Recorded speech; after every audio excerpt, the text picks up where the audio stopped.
Advocate Sameen Bagwan यांचा भाजपामध्ये जाहीर प्रवेश.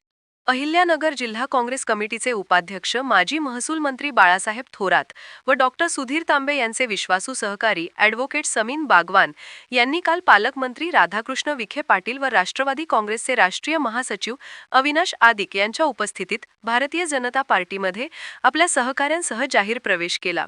गेल्या अनेक वर्षापासून काँग्रेस पक्षात सक्रिय, एकनिष्ठ प्रामाणिक कार्यकर्ता म्हणून ते कार्यरत होते. 2019 व 2024च्या विधानसभा निवडणुकीत सक्रिय सहभागी, जाहीर सभांमधून उत्कृष्ट मुद्देसूद मांडणी करून काँग्रेसचे उमेदवार निवडून आणण्यात त्यांचा सिंहाचा वाटा होता. नगरपालिका निवडणुकीत पक्षश्रेष्ठीकडून दखल न घेता अन्याय झाल्याने नाराज होते.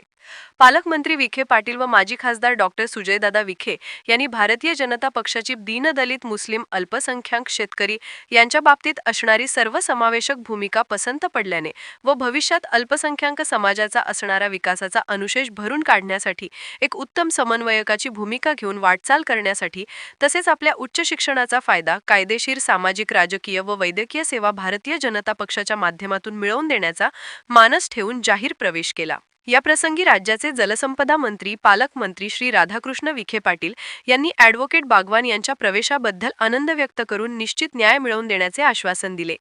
या प्रसंगी जिल्हाध्यक्ष नितीन दिनकर, दीपक पटारे, इंद्रनाथ पाटील थोरात, संजय फंड, श्रीनिवास बिहानी, रवी पाटील, केतन खोरे, आशिष धनवटे, नाना डावखर, मुख्तार शहा, नजीर मुलानी, मेहबूब कुरेशी, हजी इस्माईल, मोहसेन शेख, मेहबूब प्यारी, मुदस्सिर शेख, तौफिक शेख, शरद नवले, अभिषेक खंडागळे, नाना शिंदे, नितीन भागडे, दीपक चव्हाण, विराज भोसले, बंडू शिंदे, राहुल आठवाल आदी उपस्थित होते.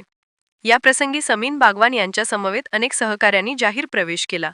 सदर प्रवेश हा काँग्रेस पक्षासाठी धक्का समजला जात असून बागवान हे एक उत्कृष्ट वक्ते असून उत्तम संघटन कौशल्य व सामाजिक कार्यात सक्रिय असल्याने मुस्लिम समाज मोठ्या प्रमाणावर पक्षासोबत जोडला जाईल यात शंका नाही, असे या प्रसंगी अनेक उपस्थितांनी बोलून दाखवले. ॲडव्होकेट बागवान यांच्या प्रवेशाने वॉर्ड नंबर 2 तसेच संजयनगर भागातील गणिते बदलणार असल्याचे सांगितले जात आहे. लोकन्याय न्यूजसाठी श्रीरामपूर प्रतिनिधी राजेंद्र सूर्यवंशी.